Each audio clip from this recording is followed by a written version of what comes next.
Nord. What? Nord, what is, we're recording this in March. It will probably come out in March or in April. What is your New Year's resolution? My New Year's resolution is to get somewhere else to live.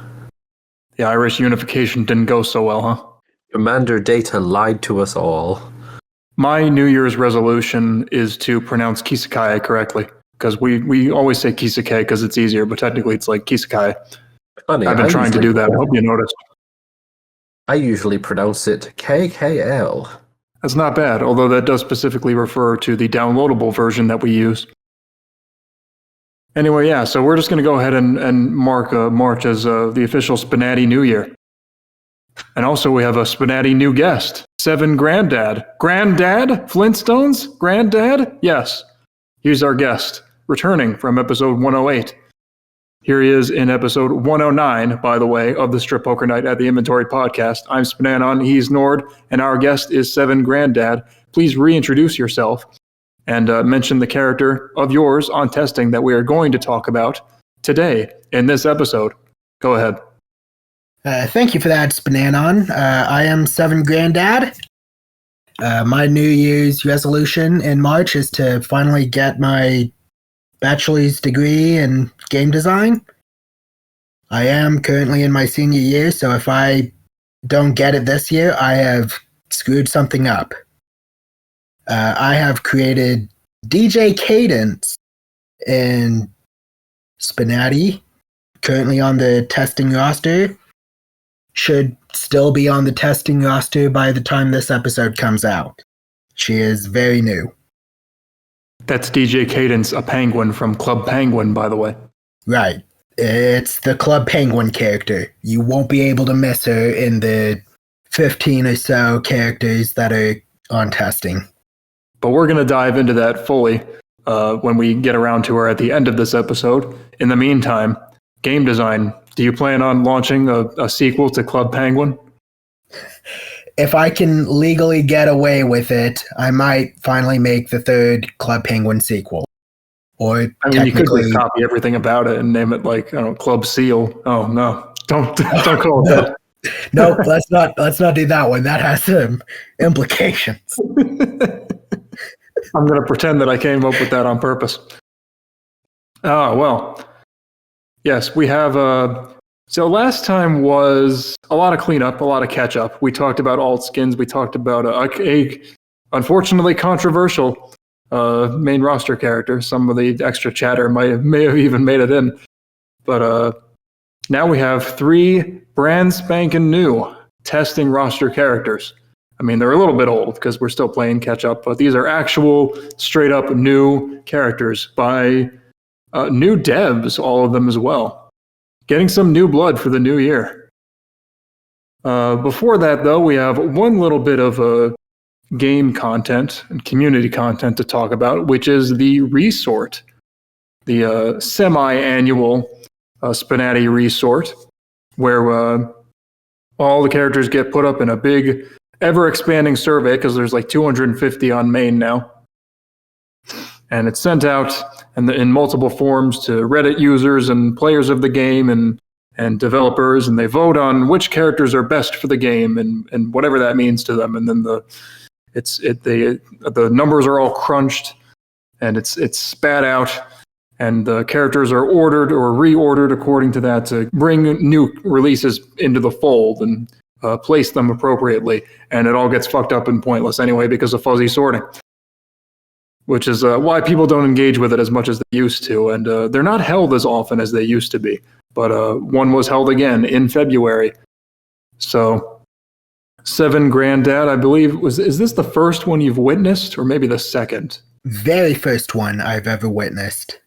Right, so Cadence wasn't included yet because she's still on the testing roster. But what was your experience? What was your takeaway from seeing the Resort play out?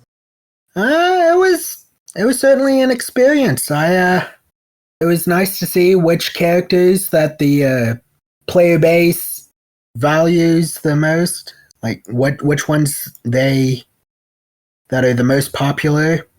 Noticed that 2 characters Ochako and Futaba had recent glow-ups due to their new fresh coat of paint that both characters received, which should probably inspire a couple devs on the team to give some of their older models a fresh coat of paint, or at least find someone willing to do that, because it plays a huge factor in the resort, as we've just witnessed. Like, I think both characters jumped up at least 100 spots. Yeah, I think they had the biggest gains by far. They were pretty old and busted in terms of both art and dialogue. And giving them those facelifts really helped a lot. Because, I mean, obviously they're very popular characters and they remain so. But it's tough to keep pace with a 2018 model. I think only Amalia has maybe stood the test of time from that era. And maybe Q. Nord, you can give some insight onto the mod side of things, because the methodology, for once, has actually changed compared to past resorts. It's been pretty rigid in its methodology for a while now. People were not engaging with it a lot, but this time around, one of the polls was actually removed. So it was considered redundant. There used to be separate polls for the Reddit user base and the Discord user base, but the Discord one was cut. So there were only 3 polls this time. Can you say a little bit more about that, as well as your own personal takeaways and characters' performances? No, I can't, because you literally just said everything I was about to say. I'll go into the mod side a bit more in a moment, but I just wanted to point out that Futaba went up from rank 118 to rank 7, jumping up 111 places. Ochako went up 147 places and is now ranked 39. Both of them getting pretty substantial updates, definitely like put them back in the spotlight. I also noticed just something funny that is like, without even getting any updates, I'm pretty sure Hatsune Miku has jumped up 60 places, and I think that's entirely due to the popularity of the Brazilian Miku meme, even though she doesn't have anything related to that. I think it's a bit funny. Recency bias does always play a role. I mean, I remember Chun-Li, I think, rose a lot right after Street Fighter 6 came out. Yeah. And something funny is that, strictly speaking, the characters at the very bottom, like Buffy, have gone down like another like 12 places, not because they've somehow gotten any worse, but just because new characters have come in, as they always do, to inflate the total number of possible spots. But yeah, on the mod side of things, we definitely noticed there was a lot of burnout, especially being expected to fill in 4 separate polls, and it felt a bit redundant for there to be a Discord poll and a developer-only Discord poll, so they were just merged into the general, or not model, but a developer-only Discord poll. So the developer-only one is just the total Discord one now. You need to have made at least one character to have access to it. Indirectly, this does increase the value of all of the polls. The SPNatI developer only one still carries the most weight, because all of the votes are weighted based on the total number of people who voted for each poll, which is why the in-game one and the subreddit one are worth comparatively less. I don't have with me exact, as people smarter than me when it comes to statistics have gone into greater detail about it. One of our members, Zeus, even went, I remember, into great detail about correlations and trends between what the general public vote for versus what developers will vote for. I feel like developers still definitely value good community standing and how well they've been received in the community in general, rather than just pure star power, star appeal. I think Lockett actually ran a lot of those numbers. He did as well, yeah, Lockett did. Lockett is very into the play stats of the game in general. All of our methods are, I'm pretty sure, publicly available for like how the actual final calculations are reached. There was a suggestion thrown about part of the problem with fuzzy sorting is that a lot of people don't like it because it leads to a random arrangement of the characters every time you boot up the game. The problem is finding a default sorting method that everyone can completely agree on. But as a non-default sorting method, we could maybe have the true rankings displayed, so that if you do want that consistency and you just want to see what the actual popularity is, you could have that. The problem is actually coding it in, because I did try and I am not clever enough to have figured it out. I'd like to say I think we should just remove the Reddit poll as well. It's basically just a diet popularity poll, like the main game poll. I think it too doesn't serve much of a purpose, kind of for the same reason. Like, it's people who are like kind of engaged, but not devs. It's like, do they really need their own poll? I feel like it plays an outsized influence, and it's just whoever those 50 Redditors or whoever they happen to like massively benefits, and it feels kind of volatile. Whereas developer polls and the game polls are at least fairly predictable for their results. But it feels like things can swing a lot of different ways just based on recency bias, for instance, or whoever happens to see the poll that week. I think it was held a bit longer. I think it was like 10 days long to try to eliminate some of that. Yeah. In terms of my own characters, Magma Grunt has overtaken as character I've written as being the highest ranking one of them all, overtaking Rosa, who both of them are sort of neck and neck. My highest ranking male is Zeke and Pandy, who went up 20 places, which actually surprised me a bit. I thought people would have maybe gone off them a bit. But no, they're actually catching up, and depending on when the poll would have been stopped, they could have even surpassed Leon Kennedy. But what I really need to do to surpass Leon and Felix is just write more lines for them, because that line count modifier makes a whole lot of difference. So, as for my own takes, first of all, I'd like to extend a shout out and congratulations to the new characters who were sorted, especially Darkness, who performed very well. The best out of any of the new characters, getting all the way to 14th.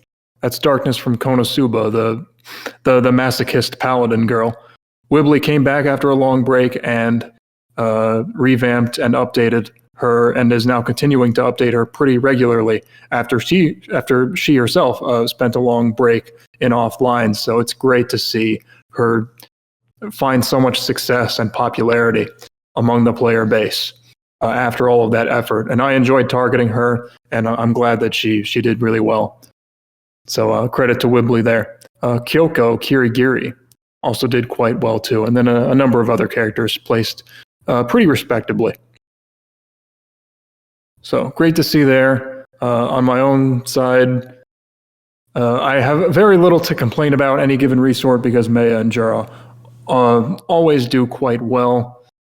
Unfortunately, Maya slipped one spot from her perennial number 2 position that she's held in recent years. I was a bit down on Monica last episode, and really that was just lingering resentment and bias because she took that spot. And surprise, surprise, she had a very good subreddit poll performance, as she always does. So again, that's where my biases lie. Can't really complain, right? Monica is a very popular character, and Maya is still doing quite well in the 3rd place spot. But yeah, that was a bit unfortunate to see. It's not all bad news, though. Jura actually rose a spot, and they are actually right next to each other now. So yeah, I mean, when you're at the top like that, clawing up even one spot is hard.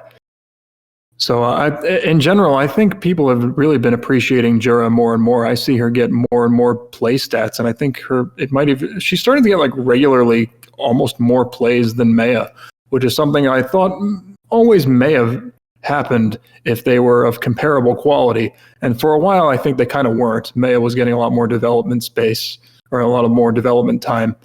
And now that they're a bit closer, it does make a little more sense that she's starting to overtake her.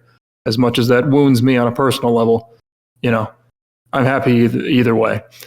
So I'm glad people are starting to really like her and notice all the updates and changes to her premise and to her portrayal. So overall, I remain very grateful for your continued support, and thank you. And please continue to support Maya and Jura in their future endeavors. Anyway, that's going to do it for the resort, unless either of you had any other that you wanted to mention. No? Nothing on my end. All right, well then it's time to dive right into the trifecta of brand new characters. Again, brand new testing roster characters from new developers. Very excited to see. It's always great when someone just kind of comes out of nowhere with a character. I mean, that's really the lifeblood of this game more than anything else, is not constantly relying on the old guard, but new creative voices and new people experimenting with the technology. Some to greater success than others, but it's great just for them to be out there trying and to still be engaging with the game, because none of us can do this forever.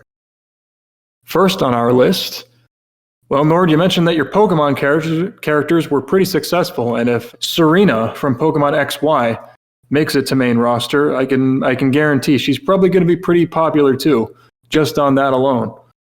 She, if you're not familiar, which you probably are familiar, she is the main female protagonist of Pokemon XY, or X and Y, the sixth generation, the first one on 3DS, and the first of a lot of, the first game that I think a lot of young adults have played now, people who are kind of coming into adulthood. They remember XY pretty fondly. I mean, it makes sense, it was a big new Pokemon game for the new handheld system. They were the first mainline games that I actually did not play, because they came out when I was like 16, so I had finally aged out of the series. So this is where my blind spot begins, but I know people have always really liked Serena. They like her design. She was pretty prominent in the anime. She even got like her own anime-only design.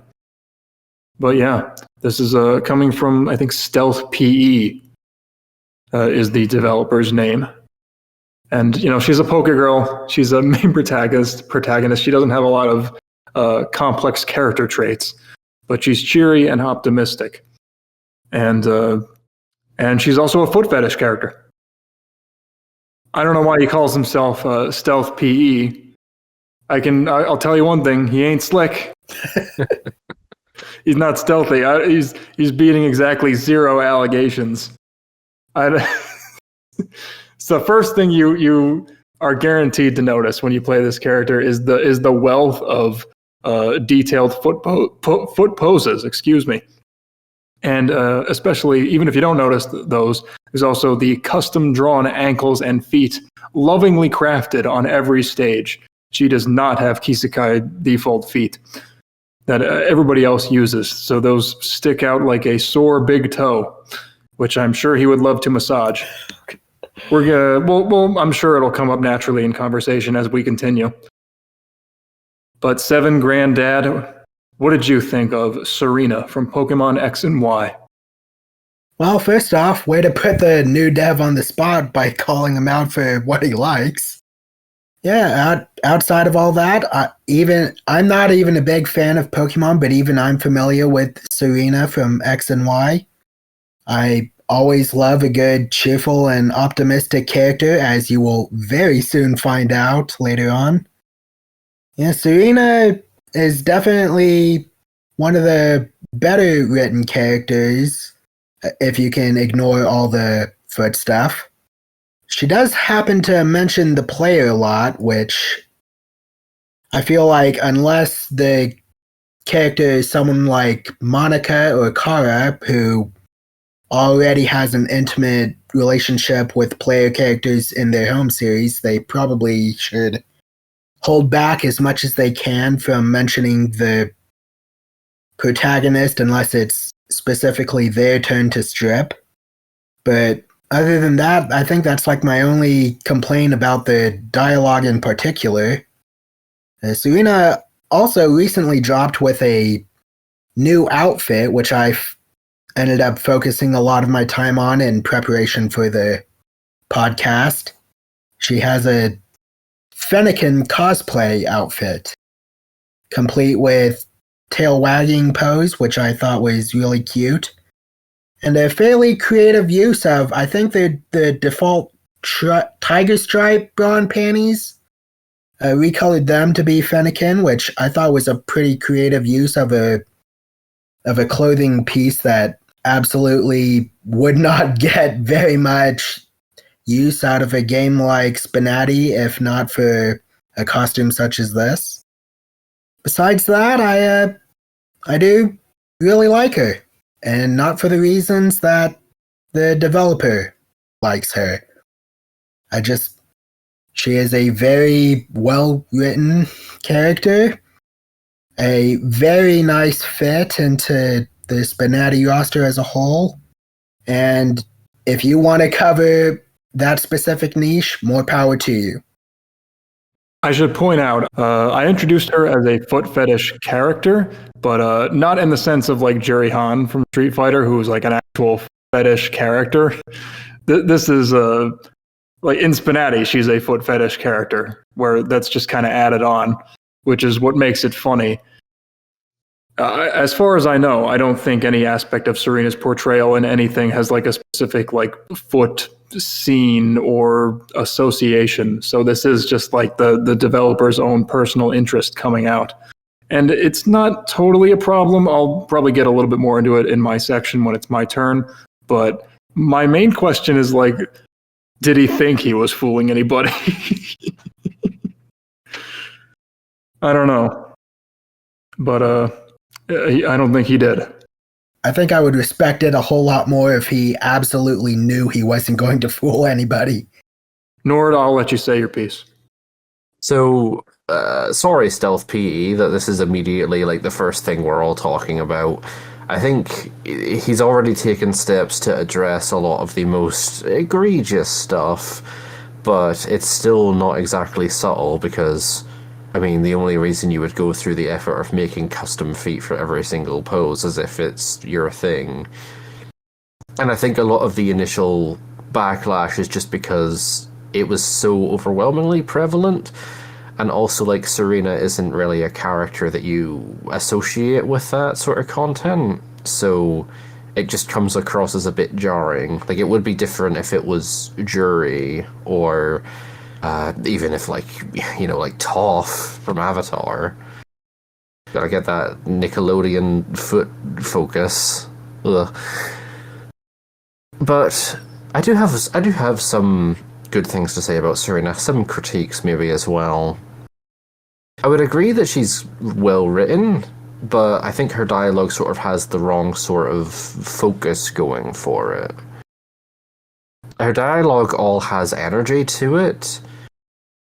Sometimes her lines have exclamation marks, or, you know, or her being over the top in a way that doesn't really match the posing. And then, by contrast, other times the posing feels too expressive and doesn't match her saying a more subtle line. Something I actually noticed is that part of this is that she really, like, she uses a pose called default a lot. In her default outfit, it's literally just her standing there with her mouth closed and her arms behind her back, like clearly a bit shy. But then in the Fennekin outfit, it's her doing jazz hands with an open mouth. So I think that's where a lot of the tonal dissonance came from when I was play testing her for this episode, because her dialogue just didn't match the pose. That's something you've got to keep in mind when you make costume-specific variations of poses.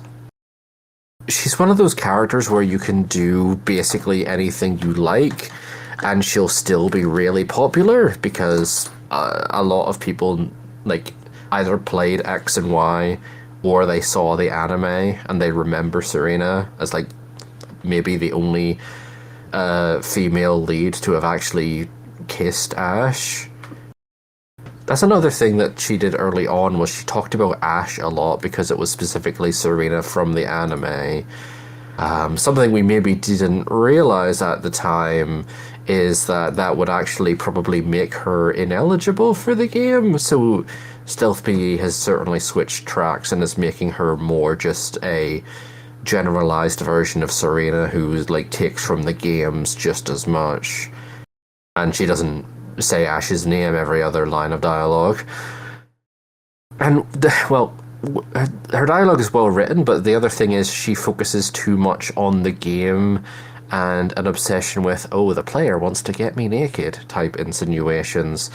Don't God mode a player like that too much, is what I would say. Like, obviously, if your character is the one stripping, and maybe if they have, like, the player tags showing that they're attracted to you, then, yeah, your character can say stuff like that. Your character could actually take advantage of the player tags for if they're dominant or submissive. So if you really wanted to, you could have those sorts of lines for a player who is self-tagged as being dominant to be like, yeah, in that case, you can infer that they would, want to be the one insinuating that Serena should get naked. Does that make sense? I hope it makes sense. But apart from that, she doesn't really talk about herself at all. There's no casual chit-chat. It's always just about the game itself or what's happening to her. And, like, obviously as a Pokemon character, you don't need to go super in-depth of, like, here's my full backstory, because there isn't really much of one. But at the same time, it helps them feel... It helps Pokemon characters in general feel a bit better, in my opinion. They, just casually talk about what they've done, to just sort of, have, that sort of casual banter. I think she has a lot of potential, and Stealth has shown that they're willing to revise a lot of her, so hopefully it's just, really refining what works. Like I said, you can't really go wrong with a Pokemon character, especially like Serena is still probably one of our most played characters despite being in testing. She's definitely going to top the roster no matter what direction she goes in. I just would hope that it's a direction that takes in mind all the considerations the community has had for her, which I think is already, he's already done that quite a fair bit, so I don't really doubt that he'll continue to make her better. Overall, very good for a developer who had, did the old trick of, yes, all right, 1,500 lines and do all this art completely independently of any feedback and then get my first wave of feedback on testing. Hey man, I did it. Well, I clowned on him a lot for the foot fetish thing, just because it's funny.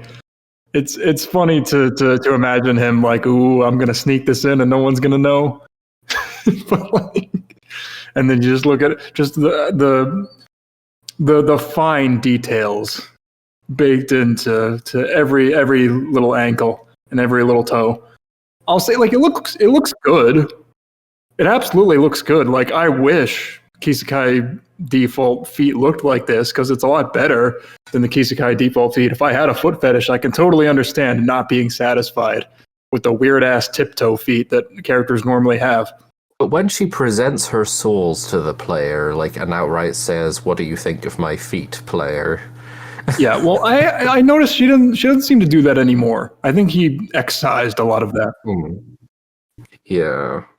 Which is getting into the point that you made already, is that despite that, you'd think he'd be very obstinate about all this kind of stuff, about how, she's anime Serena and all the foot stuff and everything else related. You'd think he'd not want to back down, but he was very receptive to everyone, even when they were kind of clowning on him a little bit in chat.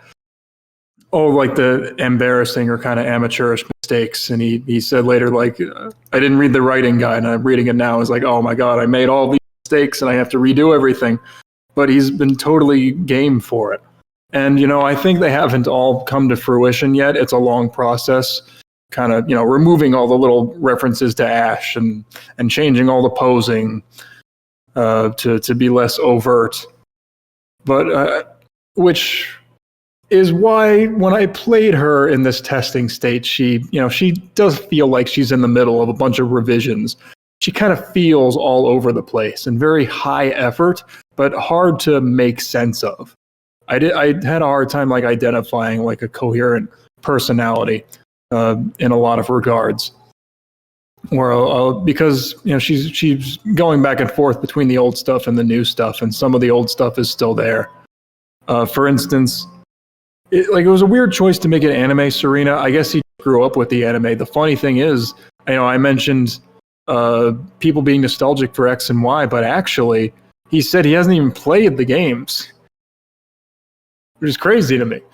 But I mean, because that's pretty much how I've always engaged with the series. But yeah, she has very little game content, and I noticed that she doesn't talk about the Pokemon world that much, but where she does, it's pretty much always on hand lines. So I think that's like his first step to add that lore in and have her talking about that. Unfortunately, it kind of comes off as non sequiturs because it's all just in the same spot every round, and it's sort of early stuff. I don't know if he's like currently playing through the game, but she talks a lot about like Rhyhorn riding, for example, and that's because it's like the first thing you can do in the game. I noticed what you said as well about it kind of filleting the player. One of my notes was, well, yeah, she shows off her panties and her butt very early. It's like, oh, this is what Mister wants to see, right? Or he wants me to take my cute panties off first. It's like, bitch, I just sat down. I don't know you. And there's a little bit of the god mode-y, foot fetishy stuff in there still. Hopefully that gets removed. But there's like one thing that was really egregious that's still in there is like, Mister, you want to buy my socks? That's so weird. Bitch, I would not say that in a million fucking years. No, I do not want to buy your socks. And then at the end of the game, you get a collectible, and it's like, it's her stockings, unsurprisingly. And it's like, you want them. No, I don't, actually. Yeah, that could use another pass. There's including stuff that's appealing for you, even if it doesn't necessarily fit the character. And then there's making too much of it, like, about that. And, like, a collectible, for example, that's going too far. Because then it's like an issue of like really portrayal and not just something you can notice if you want it to be there and you want to notice it. The art is really solid and appealing overall. This is a really high effort character. There's a lot of appealing art and posing. The art assets, all the custom drawn stuff looks great. There's, custom drawn assets with like, her lifting her skirt and everything and her clothes in general, both costumes, and the posing, and the complicated strip poses. She does a lot of stuff, like reaching her foreshortening her legs and reaching like her feet towards the camera, which is appealing for him, but it also just looks good. Pulling off the stockings, and then later on you get to very specific stuff like a very impressive like on all fours kneeling, or on all fours like fingering herself from behind or like reaching around butt pose. I did very much enjoy that. Very impressive stuff. It's clear that he's a talented artist and that he put a lot of effort into this character, and it shows. Other things, she has an outie pussy. It must be something he likes as well. When she takes off her panties, it's something else I noticed. It's not anything you can find in Kisekaya default, but yeah, her lips extend pretty far off of her crotch there, as you can see, so he must enjoy that. No shame. And it's a bit of criticism I said I would repeat, but when she shows off her bare butt, as good as it is, it has the dinner plate ass syndrome. And there's that outie pussy. But yeah, get much deeper shading on the cheeks.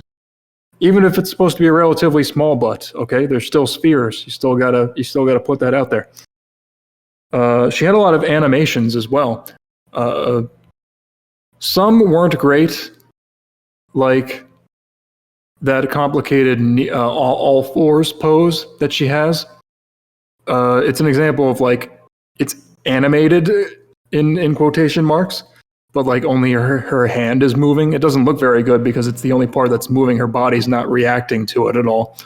But she had a very complex orgasm animation, and that looked really nice. It was a little stiff in like the limb movement, and was kind of jank with like her hair, but there was a lot of like bodily like throbbing, like pulsing, and like individual parts like her pussy and asshole would actually like throb and pulse a little bit, and there was like animation of the fluid, and it was complicated. Again, just very high effort overall, very impressive in that regard, and obviously like the custom feet throughout. There was a little bit of like aliasing and stray pixels on the feet and on some of her clothing items, so you want to clean that up.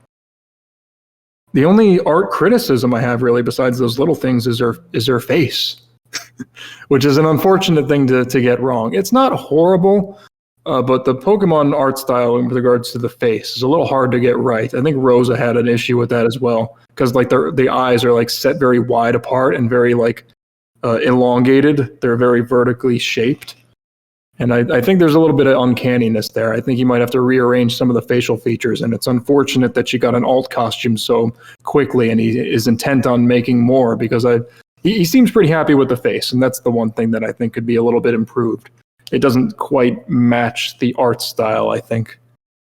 Definitely some advice for any new developer is to hold off on making alt costumes until you're certain that the art is going to be like the definitive final version.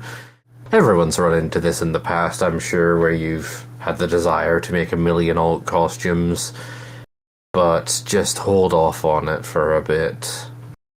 Also, I know I'm one. She keeps switching between kneeling and sitting during her forfeit. I'm also not a big fan of that. That's weird. That would require a lot of effort. I guess Maya kind of does that now with some of the poses. She moves around a lot. Yeah, hypocrite that you are. She's definitely very high effort. It's just it's scattershot effort. Yeah. It needs to be focused. I want to critique the writing as well. I know this is going long, but I have a lot to say. I found her so vexing. A very vexing character. There's so much to say, because there's so much going on here. Some of it good and some of it bad.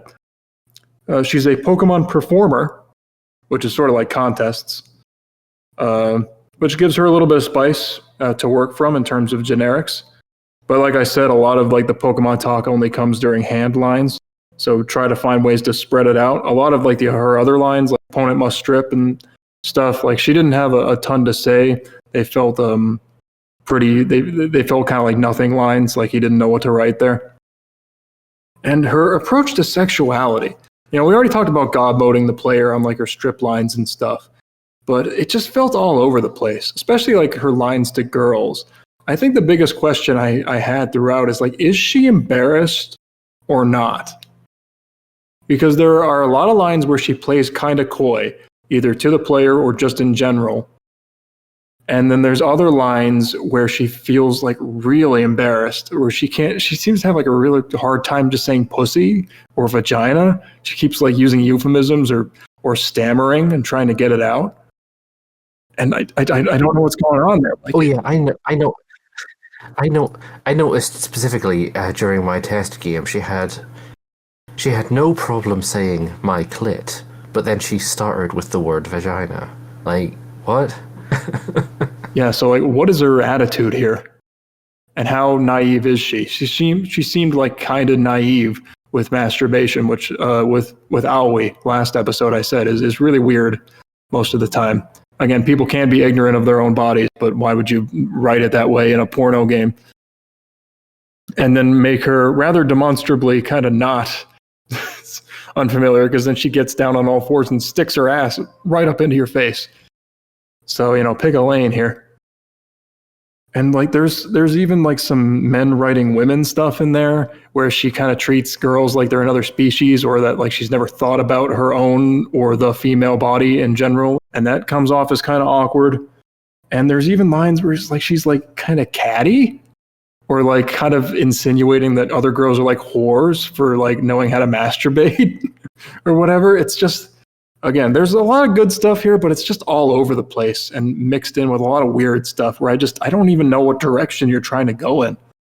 I guess it's hard when you have a Pokemon character because there's just not a lot of personality and you can get lost in the weeds and lost in a lot of the revisions too.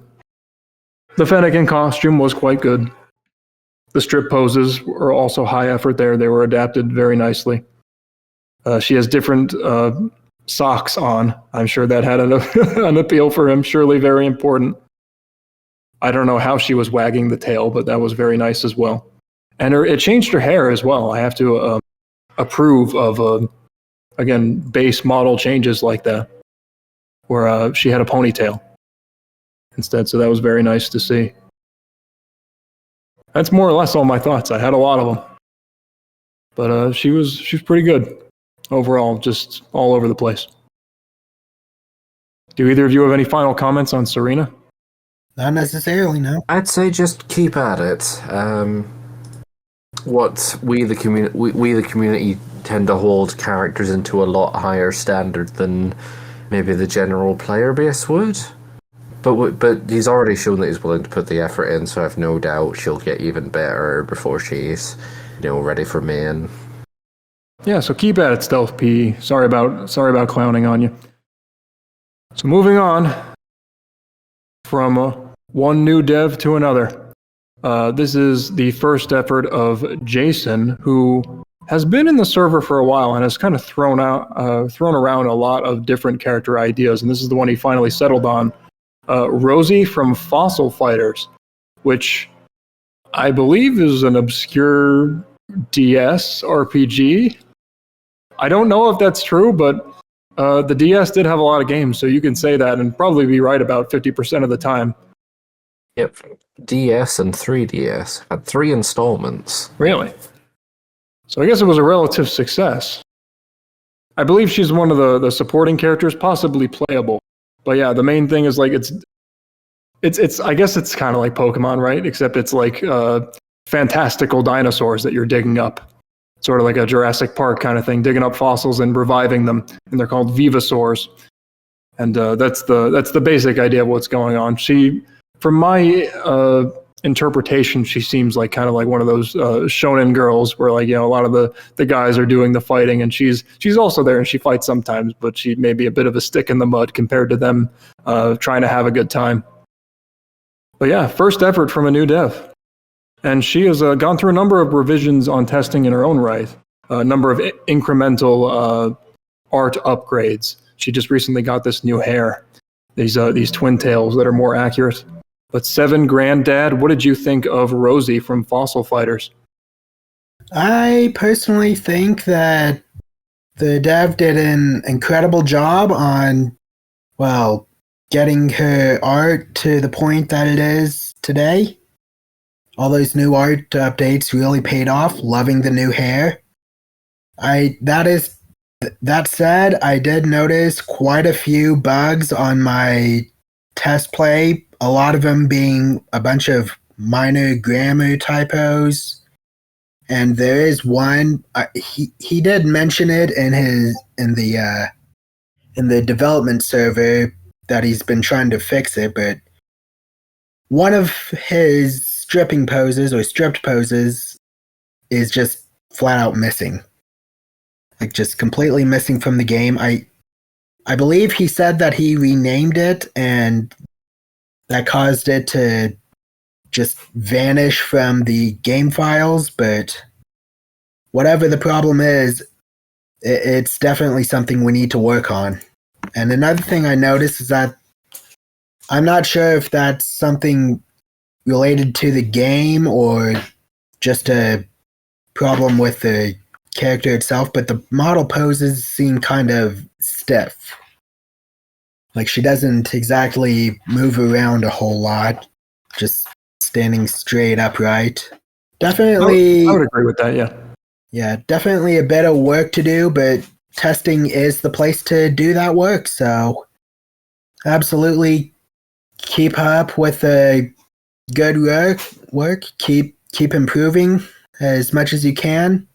It won't take very long until Rosie is ready to go for sponsorship at this rate.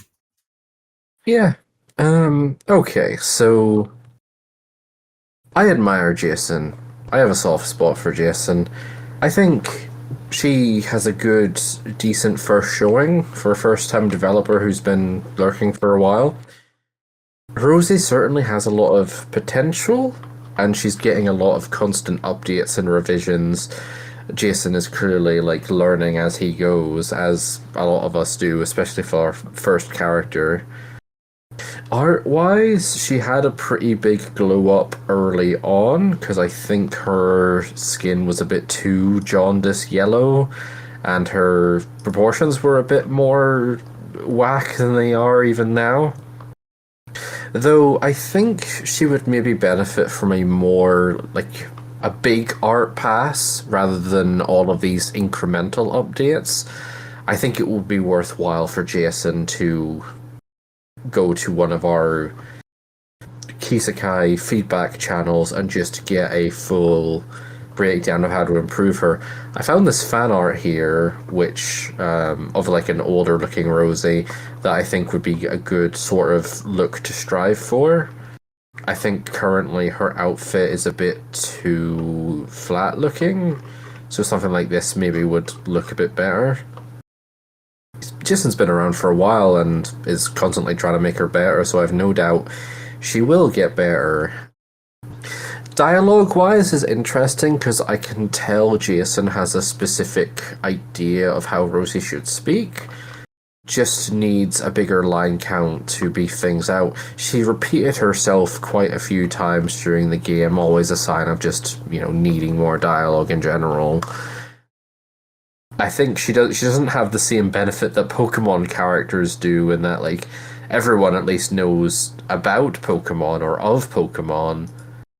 I don't think anyone really knows what Fossil Fighters is. I've thrown a bit of banter his way, and it's clear that he knows how Rosie would respond to any questions about the Venusaurs beyond just saying what they are. Like, she's clearly interested in them in the same way a Pokemon trainer would be. She mentions in some banter how they actually only need the head of a dinosaur to turn it into a Venusaur, and that collecting the body, arms, and legs just give them bonus abilities and like more power. So that's interesting. Regrettably, I don't have much more to say about Rosie, for good or for bad. I'm sure SPNanon will be his usual self and not hold back when it comes to critique. But just from where I'm standing, I feel like she has potential, and I hope to see Jason improve her even more and improve more as a developer. Well, I can start with the dialogue. I mean, I can say, I don't know anything about Fossil Fighters, and that description I just gave of her being kind of like stock shonen girl. I don't know if that's accurate, but it is something I gleaned just from playing a game with SPNatI, so I can say, like, the tone is coming across. I think it's kind of hampered by some of the grammar and mechanics difficulties. I posted a lot of like a comma needs to go here, like in her feedback channel. So like that needs some work. But I think the tone is reasonably getting across, where she's kind of annoyed with the boys in a lot of ways. She's that kind of character, I assume.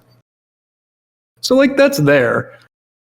Yeah, she had a lot of like mostly game state lines. Again, I think she's kind of like I mentioned Carmine a couple episodes back, where she's competitive to her detriment. She doesn't fall apart or lose her composure, but she talks so much about wanting to win and how she compares to other characters that she kind of comes off as a bit asexual. She didn't have too many lines in that regard. Maybe she's just into guys. I smoked everybody in our games, as I usually do. So there weren't any lines to men or anything that I saw.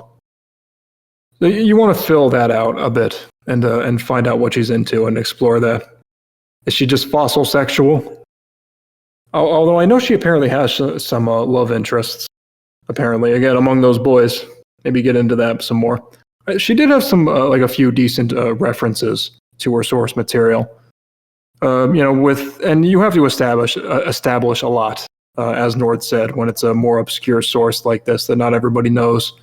So in that regard, I mean, I learned a little bit about her and her experiences, at least. And there was some stiff and inappropriate phrasing that you kind of want to iron out. Some amateurish priority. She kind of addressed the whole talking penguin thing with Cadence too quickly. I know that's something you want to comment on, but it was like in the game start line. It's like, at least save that for like the first hand or something. The art is simple. And I think that's something that that's the reason it's taken Jason so long to make a character, is because he's gone through all these character ideas and he's always been struggling with art and kind of wrangling Kisaki to do what he wants. And I think that shows here, because she doesn't really match the proportions of her source material in any way. She's kind of got the long, skinny legs going on. Like the torso is like really long as well. It looks kind of weird. And the main thing I wrote down is the Pinhead Larry syndrome, where her head seems very small and weird, and then you look at the source material, it's like, oh yeah, it makes sense. Her head would be really big. She's a cartoon. You really, if nothing else, maybe he was trying to make her look older, but you gotta really inflate that to cartoony proportions and give her big eyes so that it doesn't look as weird when her nose is missing. Just looking at that fan art I found, I think part of the problem is she has a short neck and also no nose. Did I say she's not into guys? I said, I meant to say she probably is into guys. Yeah, you said, I'm pretty sure you said not into guys. Not into girls is what I meant to say. Maybe she's not into girls. Yeah, art-wise, I just want, sorry for interjecting here, but just, it's one of those things where going source accurate would be the wrong move, so going for a more stylized method that, you know, takes better advantage of Kisaki would be the way to go. And it's definitely something to get feedback and input on before committing to another art overhaul. I'm sure people will be delighted to help out with this sort of thing. It's worth going back to the drawing board. Yeah. But I think, honestly, people are a lot more willing to help someone who's already gotten some stuff into the game and knows that their feedback is going to be taken. There's a lot of ways you could go. I will say at least that she had some pretty good and clear expressions. I could always tell what she was thinking. So, like on the face side of posing, she did a pretty good job. Body-wise, she was stiff. Yeah, a lot of problems, but like nothing offensively bad. And there were some bright spots. So keep at it, man. You can dig up something good if you keep at it. Any other thoughts on Rosie? You did mention that she brings up Cadence being a penguin too early. I do believe that might partially be my fault. I do have Cadence being a penguin as a game start situation that players can respond to. Yeah, don't do that. I took inspiration from Blue Coin's Glamrock Chica because that is the only other bird on the roster. And he had a situation where players could mention that, you know, they're playing with an animatronic robot. So I kind of took inspiration from that because, well, a humanoid penguin is equally as different. Well, unless Nora has any final comments, that's a pretty good segue. Yeah. Well, I also did that with Zeke and Pandoria in Game Start to point out, hey, there's two characters here. We might have set him up for failure for that one if it's happening too soon. So you should be introducing yourself on Game Start, not reacting to other people. But yeah, that's. But cool. On that note, if Granddad is to blame for this, that segues us into his character, doesn't it? Yes, Granddad. If you could please explain why you anthropomorphized and why you were jerking off to a penguin. a red penguin from Club Penguin, DJ Cadence. There is no right answer for that. I guess just explain the full story here. You know, the appeal of this character and your history with Club Penguin. It was a sensation back in the day. I remember seeing people play it like in middle school in 2009. I never really got in on that game. but I know it was definitely a thing that people did. Yeah, it was most certainly a thing that people did. A lot of people did, in fact.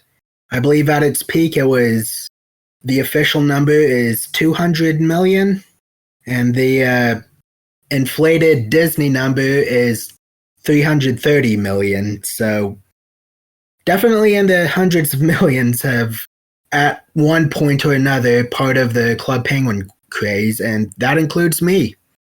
I started playing Club Penguin at around, I believe it was early 2007, so about a good year and a half after it launched. And it was basically my home away from home.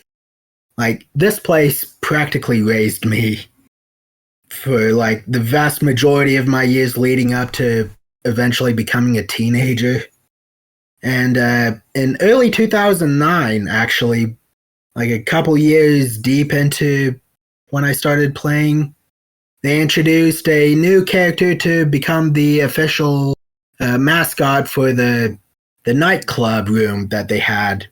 DJ Cadence, a tomboy with a girly streak penguin who is the head DJ for the club, literally the club penguin. And I guess 12-year-old me found my Lola Bunny that day when I first met her in game. When did Club Penguin actually shut down? It shut down on the 30th of March, 2017. A day that will live in infamy. Yeah, absolutely. Coming up real soon, according to the day we're filming this, actually. Can you say a little bit more about like her as a character specifically and why you put her in SPNatI? And like the process of doing so? Because I know you worked with Blue Coin. He did the art, right? Yeah, Blue Coin helped a lot with the art. The original model I had come up with was pretty rough. It focused way too much on penguin stature than I probably should have. Blue Coin was there to guide me into what would be acceptable for SPNatI and also not get certain negative reaction emoticons from Hex in the Discord server. Well, you're never going to please everybody with this kind of project. Oh, I never expected to. Yeah, she's sort of been transformed into a human, and you added that into the lore. Yeah. Blue Coin was able to shape what I had into something a lot more acceptable. So he did the general model, and I did the posing and facial expressions. He warned me about how difficult it might be to pose the eyes. I wish I took that warning more seriously because it was not easy. But I was able to shape those conjoined eyes into a bunch of different emotions that absolutely match her personality, because I mentioned she is a bit of a tomboyish character with a slight girly streak. She's got the look, not quite the attitude. She's a very energetic, always turned up to 11, no off switch, no indoor voice. Always says at least one word per sentence super loud. It would be all caps in Club Penguin, but for SPNatI text formatting, that's italics. She's super inclusive, so if she spots a shy character, she will immediately jump to try cheering them up, helping them get out of their shell. She's also a slight bit of a hothead, which doesn't come up nearly as often as it used to. I remember early she still does have like a trigger that it's a mode that I call I have lost my patience, which is based on, if I can find it, a screenshot from like one of the DS games that essentially became a meme. She gets bored real easily if, things are going too slow for her tempo. And like if the opponents start stripping too many accessories and not enough major items, she starts getting more and more frustrated. And I think in like the very early one, this would instantly trigger if she was the only one who was, in her case, bottomless because she doesn't wear pants in the source material. But after getting some feedback that it suddenly became a clash of personality of not necessarily caring and then suddenly getting angry when no one else is stripping, I made sure that getting bottomless is no longer the only trigger and that it'll only occur when no one has stripped anything big for like a long period of time. Is there anything else you want to point out about her that you think maybe we wouldn't notice, or anything about the creative process? Are you referring to the fact that she's a penguin, or? No, just in general. No, I noticed that she was a penguin. Yeah, that part's hard to miss. Something to look out for when people play her in SPNatI. Yeah, we've definitely got a club penguin in the... She takes a lot of inspiration from the original club penguin that lasted from 2005 to 2017. Nord did bring up the club penguin island design. I was able to take the pants from that, but that game apparently turned out it was supposed to be a prequel. So a lot of the major stuff that happened in her life hadn't happened yet in Club Penguin Island, so I wasn't able to grab much more than just what kind of pants she should wear in the game. I think it would still be a cute alt outfit. I'd say that it's like a really old throwback for her. I will say, this is a pretty well-conceived adaptation in many regards. The pants, and it's very funny how she's just wearing a wig and has been like... Yeah, you can thank one of the Club Penguin devs for that one. It's actually a notorious story how he outright refused to let penguins have hair items in the game for like way too long because he was adamant that penguins shouldn't be able to grow hair naturally. It got so bad that one of his responses to everyone asking for hair was to add a clown costume with a clown wig and saying, "There's your hair, be happy." But obviously the fan base wasn't happy, his fellow devs weren't happy. He eventually relented on like 3 conditions.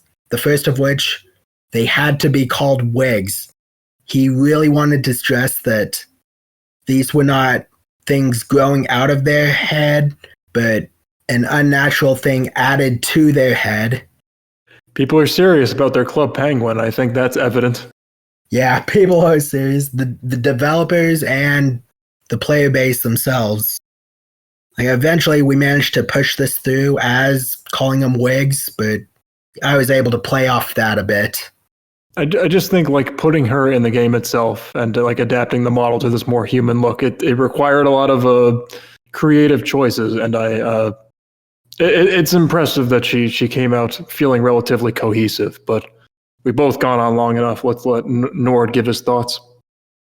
Did Bluecoin just give you the model and then did you do the posing, or what was the situation there? Yeah, he designed the model. It was mostly his work. He added the proper proportions and the chubby Club Penguin pear shape. What about the mono eye? The like Sonic the Hedgehog single eye? That was originally mine. He tweaked it a bit to better fit the SPNatI design and also a little closer to the original Cadence design that you've provided that I wasn't able to match because I was unfamiliar with Kisake at the time. The beak, he had his own original idea for a beak. I think that was the only part where I had to specify that the beak should remain as round and Club Penguin-like as possible because I at least wanted people who weren't, like, even if you didn't know who Cadence was, you should at least be able to recognize, oh, this is a Club Penguin character just from the icon on the character select screen alone. And the beak is one of the parts that had to match the source material as closely as possible. But besides that, I believe most of the body was him. The face was me. The posing was me. The pants were him. The shoes and wristbands were me. The shirt was a combination of both of us. I think all he really changed was making the ribbon on the bottom accurate to the source. Yeah, I think together you both did like a great job adapting her. So my general thoughts, I would 100% work with him again, and if you're a new dev with an unconventional idea, I would definitely recommend giving him a shout out too, because he definitely knows what he's doing. Got a thing now for Yeah, he's got a thing now for like characters that aren't quite human because he's done a good job with Glam Rock Chica, and I think is working on Glam Rock Roxy as well. But it's funny that Cadence is one of our most non-human characters, like even more so than some monster girls or actual aliens. I used to play Club Penguin as a poor youngster that was free to play, so I never had any accessories or never saw the really big events. I didn't even really remember her as a character because I think I sort of dropped she showed off. up pretty. I wouldn't say late because 2009 was literally much closer to Club Penguin's release date than it was to its closing date. But she was actually the first character that was completely conceived once Disney bought Rocket Snail Studios. This was the mouse's first OC for the new toy they had bought.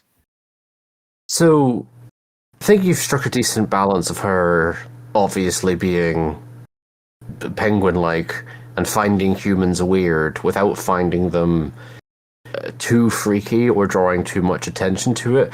I do know that that's something I had you tone down a little bit as she hit testing. I remember that line. Yeah. I remember that line specifically because I wrote it at 4 a.m. trying to meet a deadline that I had set for myself, January 15th, the exact day she became meetable in Club Penguin.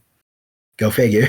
Yeah, the problem with writing lines in 3 or 4 in the morning is that they generally don't turn out good. For example, my infamous writing of a targeted line between Leonie and Wikipatan where she asked about child soldiers for some reason. That's a mood killer. Since been excised from the game, of course. My main thing would be, like, what do you think Cadence gets out of this game? Like, seeing humans, right? Like, do you get what I mean? I mean, the core of the game itself was waddle around and meet new friends. Honestly, that's mostly what she's here for, to meet new friends, even in a very unfamiliar setting. But, like, you know what I mean when I say, what does she get out of this game? Like, does she find her mostly human opponents attractive? Like, I'm just asking, like, in a broad sense of, like, what you're going for. Honestly, I'm not 100% sure yet. I know that's bad considering she's already a couple months onto the roster, or at least the testing roster, but one of the problems I ran into was when doing research for her, I found out that she has a pseudo relationship already with a character from the game. So I had to find a way to make her here in a mostly platonic sense. If you do play her with male opponents, she does find out that she might be attracted to human males as the game goes on, but I think she has a lot of potential, and she already has a lot of lines, so like more than some other characters on testing. So I just want to know, like, where do you think you'll go when it comes to, say, banter with other characters? Like, is there anything you want to get out of, like, extensive banter with someone? I say, as someone, like, casually revealing 13 characters in my coat pocket. Well, Club Penguin is actually one of those games where they touched on literally every single topic under the sun during its 12-year lifespan. So I think no matter what character you decide to pull out, she'll be able to find something relatable compared to, what she's experienced herself in the game. Club Penguin parodied Five Nights at Freddy's in 2015. So I've already written out one line with Glamrock Chica where if they're paired together, she immediately gets nervous because she's been there before. I've worked a lot with my mans with developing banter with Mary, which plays a lot off of how Mary is a succubus who feeds off the essence of men and is constantly horny, while Club Penguin is a very kid-friendly pioneer in child safety, so she really isn't familiar with her own sexuality yet because she was never really given the chance. Overall, just I'm very impressed with this project. As I said before, she feels impressively cohesive for a project that you had to make so many weird choices for. I think it's already come together pretty well. Art-wise, first thing I said was LOL at the starting wave animation that she does, exactly like Club Penguin. Yeah. And then also LOL at the wig slipping off of her head at the end. And her having to readjust it. Oh yeah. Nord posted her butt pose. Very nice overall. Again, shading could be deeper on what I wrote were her southern hemispheres, if you will. Again, go big, especially with a big pear shape like her body type, even when she's a human. It's a good adaptation, and you gotta make that butt fat. So do that. A lot of my other notes you kind of covered already, like what is penguin sexuality and the whole child-friendly nature of Club Penguin. So that was pretty good that you covered that already. Her feet seemed kind of squashed. It's hard to do penguin webbed feet in Kisake. No, what I mean is it was a nice touch. It was funny that her feet were a little squashed because that kind of makes sense. Yeah. Okay. I'm glad I managed to pull that off well enough then. Writing wise, again, she feels very cohesive, and there were a lot of very nice little touches. Again, I noticed her lines to shy characters, Ochako in particular. Was the one I played with. They felt very robust. I was impressed with their robustness. She had a lot of neat and very natural sounding references and in her conversation. It's clear that there was a ton of love for Club Penguin on display. And if you grew up playing Club Penguin and you're okay with jerking off to a penguin, there's a lot to appreciate here. And being like, oh yeah, I remember that when they did that in the game. Some of it was too long-winded. You could save that for targets. She goes into big, long stories about herself, which she probably shouldn't. You can save that for when people ask specific questions about that. But, occasionally it's okay. The whole pants thing, I got classic Twilight Sparkle vibes in a good way, where she's just unfamiliar with strip order and human modesty. So that was pretty funny. She was also totally ignorant of poker. Which apparently Serena was as well. I thought that was weird. But for Cadence, it made sense.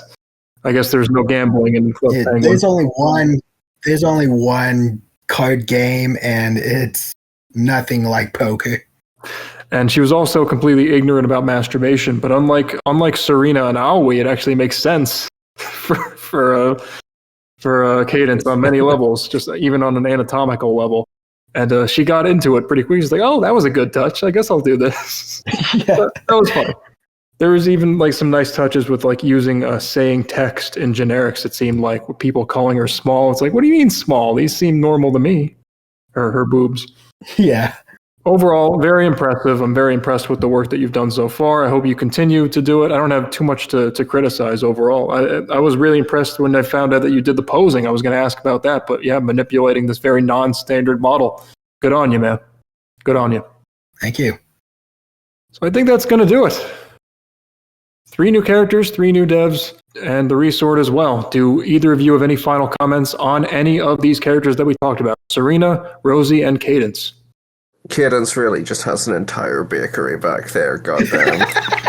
You should shade it more. Yeah, it was my first attempt at an absolute dump truck. But yeah, I'll definitely. Her art is not finished, by the way. I know it looks good now. Her scarf is still a little too thick. I do want to try it. Like, it covers up her breasts like way too much for the reveal. So I kind of want to thin that up. Maybe stockpile SPNatI points to try and commission something. And like you said, that was nice as well. That little, it showed character, how she wanted to keep the headphones on and the wig, and she was attached to her scarf as well. I liked that. Yeah, a lot of her personality I actually grabbed from official Disney documents that were leaked in like early 2024. So I was able to gather a lot on not just what she knows, but how she should act. Ironically, I don't think I would have been able to do it as well if it wasn't for that disgruntled Disney employee deciding to leak an entire gigabyte's worth of Club Penguin data. Now that is very much in the spirit of SPNatI. Yeah. These characters for all, and all of them for you to see. Not just what the suits tell you to. So thanks for coming on as always, Nord. Thank you, Seven Granddad, for putting up with the memes and the clowning on you with penguin stuff. And explaining this very complicated, very weird project. One of the first things I said to him was, "Pop off, King," and man, did he pop off. So yeah, take care of yourself, and thanks everybody for listening to a pretty long-winded episode 109, and happy SPNatI New Year. I guess we'll have to celebrate this in March from now on. See ya.